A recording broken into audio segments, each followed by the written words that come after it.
Welcome to MMA Fancast. My name's Luke, and I'm honored to welcome back a friend of the show, Taylor Cahill. Taylor. Luke, what do you think? Oh, that's beautiful. That is beautiful. Yeah, I gotta get a nice picture of Cory. Whoa, there we go. Oh, yeah. There it is. Now, what local? Hold up the local paper. What's the name of that paper? This one right here is the Daily American. That's Tanner. Krouse was in the Daily American. I think Cory is in this one. This is the Tribune Democrat. All over it. Well, bringing it to Johnstown. Thanks for leading off with those newspapers. You're on to talk today. Obviously, I've had you on many times. You're a friend of the show. You're a friend of mine. I'm honored to be getting to know you. But it's really about the shop, right? Taking over, going 3-0 at 247 Fighting Championship, Flood City Fight Night 1 at the Cambria War Memorial. But before we talk about their outcomes, what's it like having kind of put the bug in Ryan's ear, or been one of those that told Ryan after your May 22nd fight that you wanted a big event in Johnstown right there at the Cambria War Memorial for all of the local boys? It's incredible. But you know, we've been showing what we can do, and we packed that arena. Obviously there wasn't as many people as we would like. Obviously the goal is to sell it out, but for the first show in Johnstown, we had 800 to 1,000 people, rough estimate. I know the next one we have moving forward, there'll be more. But it's a great feeling because, I mean, you were there, you heard the crowd. You don't see that with amateur fighters. I don't care if it's their first fight or if it's their 25th fight. You know, what those guys did, that was spectacular.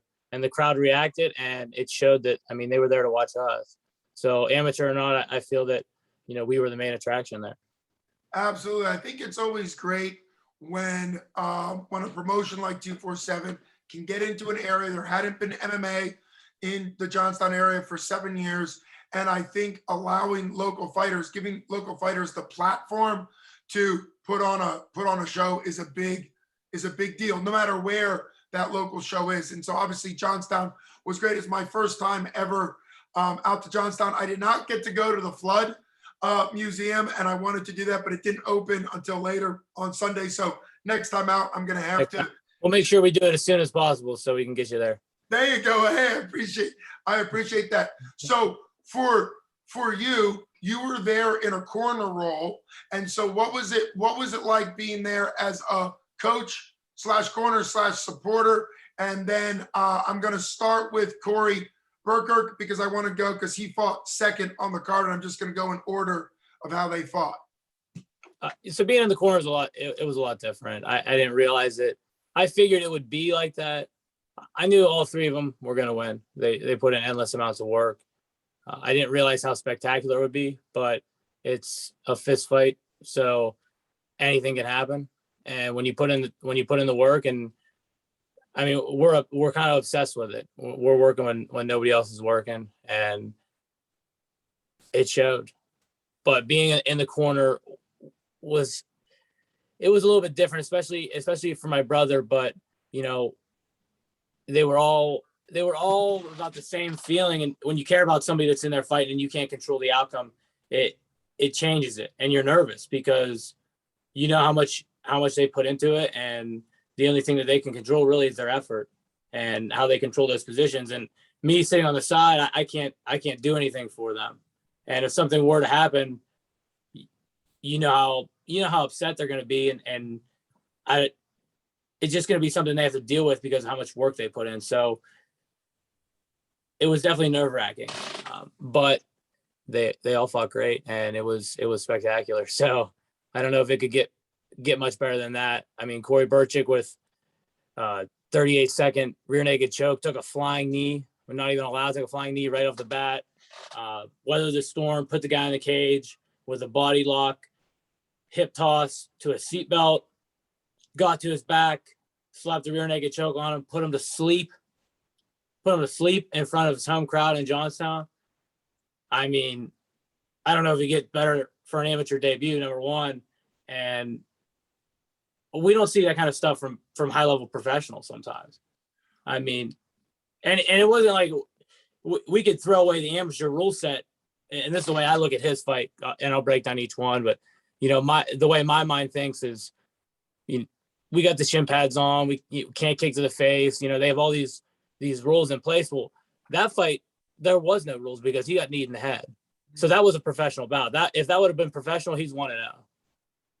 So, I mean, if we could put an asterisk beside Cory Berchick 1-0 because of the shin pad deal and having that kid throw a flying knee right off the bat, then we should do it, because that was a real no holds barred fight, and he showed that it doesn't matter. He's going to take a shot, he's going to weather the storm, and he's going to choke you out unconscious.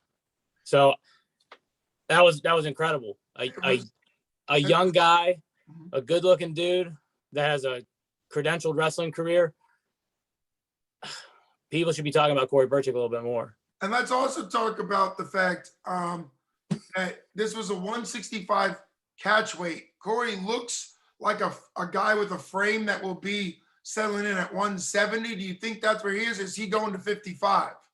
I mean, we haven't talked much about that.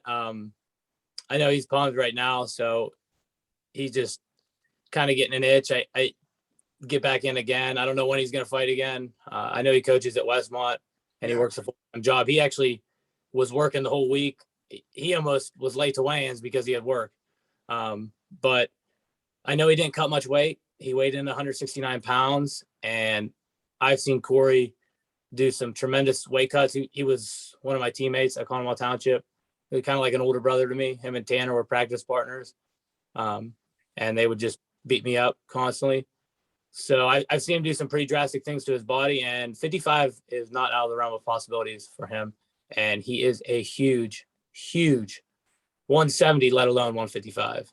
Right. That's what my brain was just thinking. I think he's a great frame for 170. Kind of reminds me of sort of what the Cowboy Cerrone has done in his career, where I think, he ended up fighting pretty well at 70 and getting some big wins. Fought most of his career at 55. It's a big cut on him, particularly as he ages. That's another thing. Talk a little bit about how wrestlers are used to cutting so much more often. I think it's actually a little bit more dangerous because they have to stay close to weight so often. But for an amateur MMA fighter or a pro MMA fighter, you're talking about doing it 4, maybe 6 times a year if you're super, super busy. And how often do you think a former wrestler can do those cuts and feel good because it's only 4 to 6 times a year? It's easy for wrestlers. Once you've wrestled, everything else in life is easy. That's the best quote. I don't view weight cutting in the cage as the same. People don't understand sometimes how much high level wrestlers, let alone collegiate wrestlers, cut weight. They do. We do the water loading. We cut out carbs the week of, and we pound our bodies full of water, and then we suck it out. I think the problem with wrestling is that you make weight so many times that your body eventually starts to break down.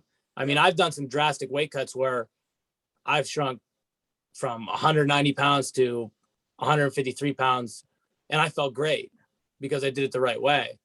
But, after the 12th time in a month, I felt like shit, and my body was breaking down. When you talk about MMA, we're getting a minute break in between rounds. You got a 28-hour turnaround. Yeah, that's the biggest point, I think, because wrestlers, you're wrestling in morning of your tournament. You get there at 8, 9, you weigh in, and then you wrestle all day. Yeah, so I mean, there's MMA allows for huge growth from rehydration. I mean, it just Tanner weighed in the other day. Now, granted, he's descending more. Yeah, he's trying to get down to 135, but I mean, he weighed in at 150. Yeah, whatever his cutoff was, he was flat weight as always. And the next day, I think he was like 15 pounds heavier, and just pounding water in. So we're always going to be bigger. The wrestler's probably always going to be bigger. Yeah, because of that ability. And I'm sure there was a wrestler that did this before him. And I don't ever want to give Tito the Huntington Street bad boy, Huntington Beach bad boy credit. But Ortiz really brought in the early UFC days when it was starting to get a little bit more regulated. He brought in at 205 the ability to cut weight from wrestling that a lot of the guys in MMA up to then just hadn't seen. So it really is kind of cool to see that. One quick thing, it had impressed me on Cory, and I mentioned it because obviously choking a guy to sleep, the way it only went 28 seconds, everything he did. But what impressed me was the keeping, I know this is wrestling 101, but keeping his chest to the back of his opponent with the body lock because the opponent had done a roll through. And for a split second, there was a little bit of separation as they were starting to roll. And then obviously Cory, snugged down, hugged on, and rolled through.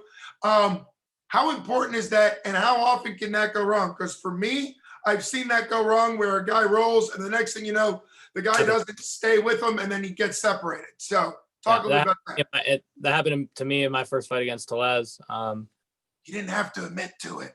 Right. Someone I saw. Yeah, it's all right. A different guy now, though. There you go. The last sub, and there'll be many more to come, but I think it goes out a little bit. I think it goes out the window a little bit when you're as tall as Cory. I mean, he's a cobra. He's got long arms. He's got long limbs, and he's strong. He's an American wrestler. He might not appear sometimes as strong, but he is. His pap owns the Black Iron Gym, and when you have that type of strength and leverage, you can wrap your arms around somebody like he did. And I mean, I don't think that. I mean, he didn't slow cook him as much as he could have. I think as soon as he got that, he was squeezing. And if that would have went, maybe his arms burn out. But at the same time, his arms are so long that if he squeezes that guy's going out. He's a threat. I mean, he's a serious threat to anybody, especially with Darce game, guillotine, rear naked choke, anything where he can, utilize that leverage. I love the Darce and the Anaconda, the opposite of the Darce.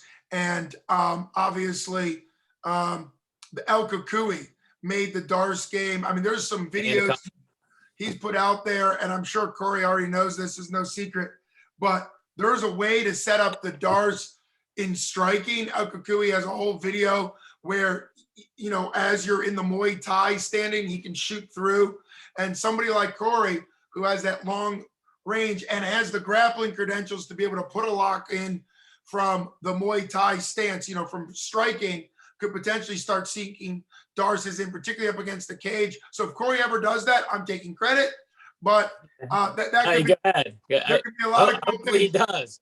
There could be a lot. Well, that's the thing. There could be a lot of cool things that people do, particularly up against the cage, either offense or defense. We've seen that with Travis Brown kind of using the elbows against the head of a wrestler in the UFC when you're allowed to strike elbows. There's ways to kind of use the cage. The main event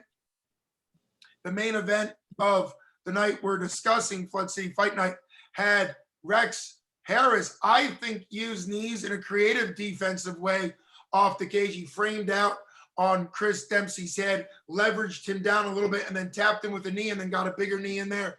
And I think there's some cool ways to use the cage. Let's get to Tanner. I think you may know him as older brother. And so you had already told me that if it was perfect, Tanner may have made his MMA debut before you, because obviously you're the middle brother. He's the oldest brother. You've had 2 fights, you're 2-0. He's making his debut. What was it like watching your older brother make his debut, already having been there yourself twice? Oh, man. So you're talking about these 3, you know what I mean? I might stumble over my words a little bit because the past few days I've had so many things going through my head. It was such a fantastic night, but a little bit less than I would with talking about myself. But watching my older brother fight, I mean, it was incredible. I think I'm trying to think of the best way to say it, but there's a guy that, he's wanted to do it his entire life. And when I came home from Buffalo, he was working in the union and had kind of lost touch with it, and was coaching at Garrett College, and it was just going to stick with that. And, you know, I kind of feel like as if I helped, along with his girlfriend and my family, helped kind of steer him right back in the right direction of something he's always wanted to do, something that he's good at doing. For those that don't know, Tanner fights anytime, any place, anywhere, against anyone. And it showed in that fight that he's got that killer instinct and that blood in the water. When he rocks somebody, hold on, because it's going to be exciting. I mean, a few of those times, like that one exchange where he was throwing, as you said, sledgehammer punches. If that cage wouldn't have been there, Tanner probably would have flew because of the momentum he was creating. There was no way to stop it. It was like you pushed a car, you pushed a truck down a hill without brakes, and you just let it go and see what it hits. And that's what it looked like in there to me. There was a few technical things that I think he could have cleaned up. We saw that he has a granite chin. You stated that. He got clipped with, I think, one clean shot. Yeah. I think it woke him up, made him realize that this is real, and you got to fight. And then from there on out, he absolutely dominated him. I mean, it was a one-side beating, and Tanner was the guy that was conducting it. So I'm happy for him. It was amazing. I would rather see my brothers win than have myself win. It just, I know that when I go home and go to sleep, that, you know, I can deal with things that I lose, but I can't control how they feel about what they lose. So, you know, having them win is always a great feeling, and especially in that fashion, especially somebody like Tanner that has battled so much in his life, so many injuries.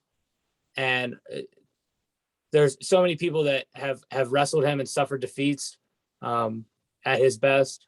He's always been a hard guy to beat. And I think that I don't think the area's ever seen a guy like him, especially at 145 pounds. And I'd put him against some of the professionals right now. Obviously we clean some things up, but I wouldn't want to fight him. I say it all the time. I wouldn't. Well, speaking of the professionals, Tanner's fight, I interviewed him afterwards, you know, and I mentioned this. He was clearly implementing ground and pound at a high level. You know, obviously, for people that don't know, in novice amateur rules, below the clavicle, no strikes on the ground. And he went out of his way. That's when I said sledgehammer hands. He went out of his way to kind of hold his opponent down and punch to the stomach, stolipex's sides, you know. And he said it afterwards that he can't wait for ground and pound. And what's so great about watching both of you is you both are obviously great wrestlers, great fighters, but it seems like Tanner wants more of the just that violence on the ground. Like he just wants to break people on the ground. You obviously already have a submission win. You're looking more for the cerebral approach with, of course, major power takedowns, and obviously you're going to have great ground and pound as well. It's just interesting to see that the mind controls how the fighter fights, because some fighters want to fight in a different style. You know it. I mean, you know it. I don't know how you know this. We laugh all the time and say, you know, you're ahead of the game. You're almost in our brains, but Tanner wants violence. Could you imagine if those punches were to the face or elbows were allowed? When he put he brought him to our corner, excellent cage takedown, put his head on the cage, and then pried his neck. I couldn't imagine if those were elbows. That would have been finished with one shot. Here, another thing that, you know, maybe people don't want to admit is, you know, we were extremely high level wrestlers, and I don't feel that there were a lot of people better than us. I think that we competed a lot of times not at our best because we like to compete. Yeah. And we were stupid about our approach sometimes, but at our best, there wasn't guys better than us, even the best. And to go a step further, our cage wrestling is going to be better because we are naturally freakishly strong. We have fast twitch muscle fibers, and we're good on our feet. It's hard to take us down. we liked high amplitude throws, and we're gritty. So it wouldn't scare me to fight a good wrestler, and it wouldn't scare him. And honestly, we're holding out on you a little bit, but people, it will promote it as this, right? So that when I fight somebody, or Tanner fights somebody, or Toby does eventually, that is a wrestler or even a striker, and they expect to take down, we clean them up upstairs and knock them out because we have knockout power in our hands. You saw that against Tellez. And I mean, I've been boxing since I was 18, and those guys were right there with me. So my brothers were right there with me in the same process, and they helped me. They helped me in my first Golden Glove tournament, and I beat the best pro at 165 pounds in Pittsburgh right now, Eric Vaughn. He's 5-0 as a pro. He won 2 back-to-back Golden Glove state titles. That was his only loss, but unfortunately his coach was the promoter, and they switched up 30 minutes after the fight. But we got hands too. Well, and we I can think throw hands. that's a big deal. When you watch wrestlers come into MMA, that's really what's gonna long-term make or break them is their wrestling style good for MMA? And from what I've seen from the Cahill brothers, the answer is absolutely, because the approach starts with wrestling, and then it's got to add in the ability to strike and the ability to use knees and all the other weapons down the road. Especially with Danilo. Right? You got to watch Danilo's highlight. Yeah. Whew. Can you imagine if we learned that? Well, that's the big thing when we're talking about Indio Dojo and Danilo. You guys, you're wearing a shirt right now, Irish blood, American born, Brazilian trained. And I know that Danilo is really looking to create a super gym, a super camp out of Indio, and really teach guys the best Brazilian Jiu-Jitsu, and from his days and all the experience he has in MMA, what you really need to succeed. So it's going to be a great gym and a great. And we got Krouse. Now we get into talking to Krouse. So hit Danilo a little bit because he's coming out there. But yeah, I think Danilo's mission is to have the best. Obviously, his jiu-jitsu lineage and his jiu-jitsu credentials, they speak for themselves. He's the best in Pittsburgh. Anybody that tries to argue it, hey, you're I don't even know the best metaphor for it, but you're wasting your time. You're wasting your breath. He's the best.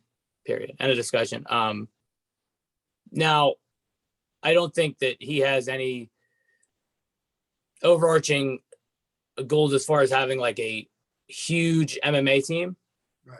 But with that being said, I think one thing he's big on is having a close-knit group of guys that care about each other's safety, which is important. And that's why we brought Krouse out there with us, and we'll be taking Coach Nate out too, and we'll be training, kind of traveling as a group. But I don't think that the other guys train right, and I think that's why you saw the performances you saw. I mean, we care about our safety. You know how many times that Krouse has thrown that combo to me at practice and knocked me out cold? None. Boom. Zero. Because we're fighting 3 2-minute rounds, and we don't need to take the damage to the brain. And Danilo's smart with that. He knows he's seen it all, and that's why we're going to win at the highest level, because it's an intelligence game at the end of the day. Absolutely. And the best way, and science continues to back this up, the best way to train the head or face or jaw, whatever you want to say, to get hit is to not get hit. The way Tanner can take a punch straight to the face as a granite jaw is because he hasn't taken 100 of those in training. And that's exactly what the old school brutal gyms that thought that you had to get knocked out every practice or beat up every practice to make you tougher, it just weakened guys and shortened their careers. And I think it's wonderful to have somebody like Danilo who's aware of that. Sparring is great, but you got to spar smart. You can't be in a situation where you're hurting your training partner worse than their opponent will. But now we've made it to Krouse, and like you said, when I say a super camp, I did not mean that Danilo's gym would be. I know. I was just saying. As far as make sure. No, you're right. Thanks for pointing out dominant. I don't mean the Jackson Winklejohn where they have a whole dormitory But attached. who knows though? Who knows? Pittsburgh has the best wrestling in the whole world. And There you go. there's tons of guys there. If they all would be at one gym and have a guy like him coaching them. Could happen. Could happen. You never know. There you go. Well, we're going to get to the David Krouse versus Trevor Ward. It was the 6th fight on the card. He won by 18 seconds knockout in round 1. So pretty exciting. But before we talk about that, you train with him. I've had him on the show, and he took a submission loss in his debut at heavyweight.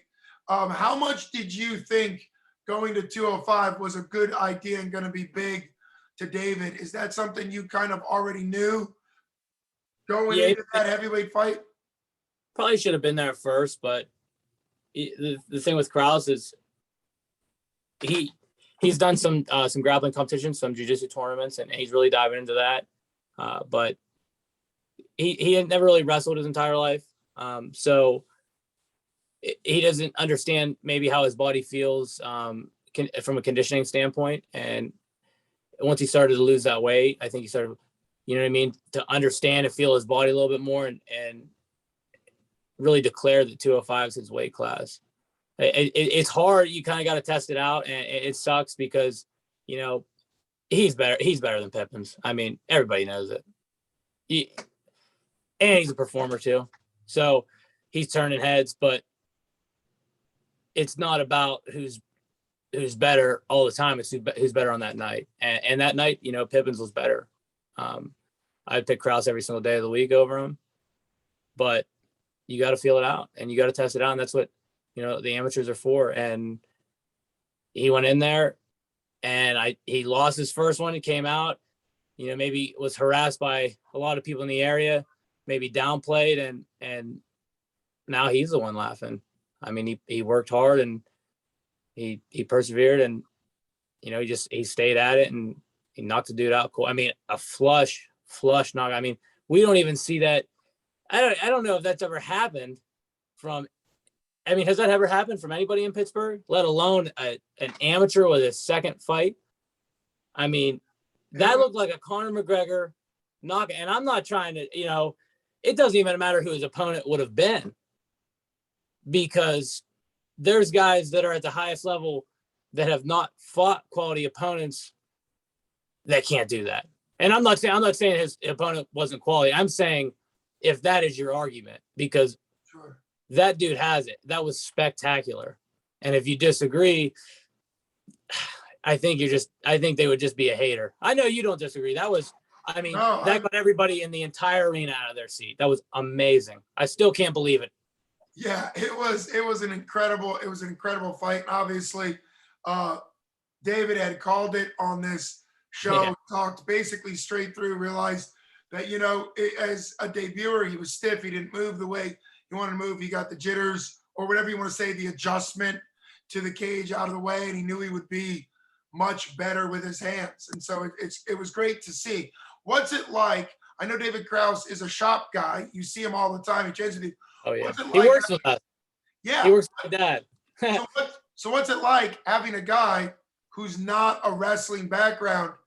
Like, obviously you brought him in through your dad's work and him and all that, but what was it like introducing him to wrestling from a guy who's an athlete? He's clearly an athlete, but what was his background? What was his sports background? Football, that type of stuff? He was an extremely good football player and track. He was his senior year. He's a year older than me, so his senior year he was like, I think, our leading tackler. He was a D end. He ran a no bullshit 4.5 40-yard dash. I think an 11.2 100-meter dash. I mean, he was fast as lightning, and he's a horse. I mean, he squats over 850 pounds. I think maybe over 750. Don't quote. Anyway, it's an enormous amount. I think he won the record for natural the natural squat record. I think he won that, or the world record for squat. Yeah. I think he did. So I mean, he's a powerhouse. And here's the thing that, and people don't want to hear it, but I think this is what's going to separate us here, is he's not a wrestler, but this isn't wrestling. Right. this isn't wrestling. And you see wrestlers out there, and I can point out, just because I have Danilo on my corner, and the things that he states to us, or if I'm in here ruling with Nate, and the things that, you know, they're emphasizing, these guys aren't doing it. You watch us, we're passing guards, we're constantly moving, we're hitting body shots, we're fighting them, we're doing jiu-jitsu. We're not, but it comes off as powerful wrestling because the other guys aren't good at jiu-jitsu. That's my opinion personally. But to get back to Krouse, it isn't wrestling. You know, he has good shot defense. He's got power in his hands, so you can't just dive into his legs. You got to respect it. And Toby's been home a decent bit when he's home. I mean, Toby was in his corner. Yeah. So he's working with, you know, one of the best wrestlers in NCAA Division I right now at heavyweight. And yeah, when you can do that, I think that there's a stubborn pride with wrestlers. There is, you know, it just as anything else. You know, boxers think they can beat wrestlers. You know, they're wrong, but they think that. But your martial art always has like a stubborn pride to it. But learning anything is easier to do when you're older. So when you can learn from somebody that's world class, like Toby, and he's the same size as you, or you have a black belt in Nate Witt, who is 250 pounds, and another black belt in Pittsburgh, and Danilo Velfort, who is 205 pounds. It's crazy. It's crazy to say that, you know, he's not making leaps and bounds as a fighter. And just because he doesn't wrestle doesn't mean that he's not going to go very far in the sport, because he can talk.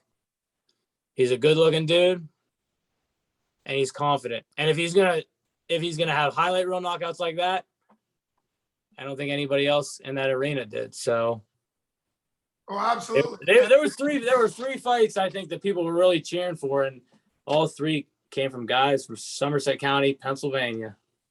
And I mean, it's just the truth, man. Yeah. Well, I was certainly not trying to imply that Dave doesn't have like wrestling at all or can't use it in MMA, because you're absolutely right. One of the things that has been proven in the last 30 years of MMA being officially together, maybe even longer before that, as no holds barred.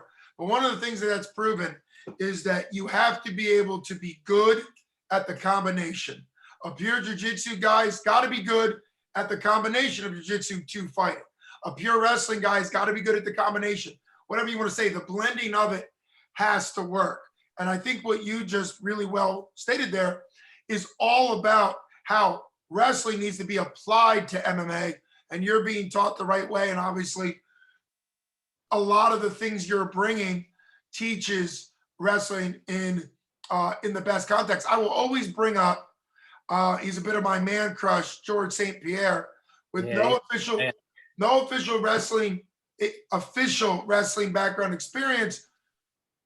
And then he has one of the best wrestling into MMA. It wasn't that he had a great career in wrestling. He had a great career using what worked in MMA. And I think that would be great. I can't wait to see what Krouse does going forward. Why does a wrestler have an overhand right? I mean, this is just my analyzation. It's because he knows he has power and he's ducking with it, and he's cross-stepping, because most wrestlers have a right leg lead. So in order to get to their takedown side, they have to throw a right hand so they can switch their feet and punch into their takedown. George St. Pierre was so good because he had a stiff jab and he went right to a head outside single. Yeah. And that's what we were. Yeah. I don't know. I'm very biased towards wrestling. I like wrestling. I like the principles. I think that as far as producing a gentleman and a true disciplined professional person, wrestling is your best bet. And it teaches you how to learn, and it teaches you how to respect people and be humbled constantly. You can drive 5 minutes down the road and find somebody that can whoop your ass. But in the state of Pennsylvania, maybe not like in West Virginia or something, but in the state of PA, yes. Other martial arts aren't like that, where it's just a constant grind. And I think that's what makes wrestlers different. I don't think it's really anything else, because there's no way to finish. Yeah. Well, it definitely does show, the tech fall in wrestling um, is a great thing because you've got to build and build and build. And I think like MMA, it teaches wrestlers to really keep dominant, keep staying in dominant, because one of the things we've seen in MMA is a position can change very quickly. The guy who was almost winning is losing heartbeats, later. And so I think the wrestling mindset of it's not assured until it's over, whether it's a pin, a tech fall, or a decision. It's not official until it's done. So they keep grinding. You've already said, I know, to wrap up with Krouse, he wants to be dominant at 205. I told him, I think it was in an MMA Fancast interview, that there's never been a 205-pound amateur or pro 247 fighting championship champion. And I think it'd be great for Krouse to build up the 205 division, get some wins, and fight for an amateur title belt for 205, because he's made 205 his home. Speaking of making a weight class your home, you have said 170 is where you want to be. You've been calling for the opportunity to work towards or get a title shot at 170. Why do you think 170 is going to be your place at 247 for a title? I actually, I'm trying to get to 55. Oh, well, there you go. But 55, 55. Yeah, I want the title at 55. So I don't know who has it, but I'll take it from him. I'm going to be huge at 55, and I'm ready to take that belt. I need one more fight, and then let's figure out if we get Johnstown maybe again. I'd fight for an amateur belt there, and maybe same thing with Krouse. Maybe he wins one more fight, and then he comes down and takes the 205 belt in the amateur, and then we see him sprouting to maybe the 247 professional light heavyweight champ one day. No, not right now, but one day he'll take it. I know he wants to be the face or one of the faces of 247. I know that the shop was in the octagon, so we want to be the main guys. We want to be the face people think about. And that's really hats off to, the Cahill family. I know your dad has a big role in supporting the shop, and the sponsorship. The shop was everywhere. It was the sponsor of the main event, as well as one of the main sponsors. It looked like they were handing out free shop t-shirts. Yeah. Come buy a ticket and you get a free shop t-shirt. There were shop around like, geez, stuff everywhere. It's always exciting when you see a local hometown family-run, family-owned gym really create such a great thing. I'm excited about you going to 155. Obviously, 170 to 155. That 15-pound swing will be interesting to see how much more you can do at 55 if that works for you. I've often said at the amateur ranks, if you're dominant at a heavier weight, you can always save a weight cut to the pro ranks. There's always something then to do. Like you said, your brother Tanner may end up at 35. That I think makes sense long term, but that could be something he does in higher amateur or pro once he has the ability to kind of stay at a weight. I think he will. I think he'll be 35 soon. The reason being is, and I see this also with one of our friends who's doing really well in Bellator, Cody Law. He started at 55 and then he made the cut. I think his last amateur fight to 145, and man, he looked good. And everything looked good. So it's easy to look at a guy like that, and he doesn't need any more amateur experience. We take him, we sign him, and then you see his career explode. But I think that and don't get me wrong, it is an experience, but we're not setting our sights on amateur as far as getting experience. We have more grappling matches than some guys on UFC main cards. We have more wrestling experience than guys on UFC main cards. We have more boxing experience, and that's, we honestly don't need too many reps in the amateur ranks. I don't think that it's going to benefit us anymore to fight 10 or to fight 4. So, but with that being said, now obviously there's always a catch to everything. With that being said, if you better be ready, and if you're going to do it that way, you got to look good when you get in there. You got to be down to weight, and you got to know that you're going to be so dominant that you're not going to have to do this too many more times before you hit the professional team. So And that's the goal, you know. yeah, and speaking of dominant, we had talked off air before the show. Apologize. What is the minimum, the official minimum in Pennsylvania to go amateur to pro? And obviously the commissioner in Pennsylvania is pretty strict, is 4 fights with a 4-0 dominant record to be able to go amateur to pro after 4 amateur fights in Pennsylvania. So we had guessed that off air, but I can officially say that that's what the commissioner does. And you're representing the shop. It's been great having you on. It's been fun, Taylor, having you break down all of the shop wins. Hopefully everybody can enjoy watching your thoughts on all the fights. And thanks for taking time. I want to get you back on, you know, obviously as often as you want going into your next fight. We'll talk again, buddy. Hopefully. Thank you. It's great. It's great being on the show. And sorry if I was a little sporadic with my thoughts. It's been a crazy weekend, and you know, it was awesome, and I'm looking forward to the future of all this, you know, and I'll get to reaching out to you when I get my next fight, and we'll talk from there. All right, buddy. It's an honor as always. Say hi to your dad and your family. I will. Trust me. All right. Have a good one. All right. Bye-bye.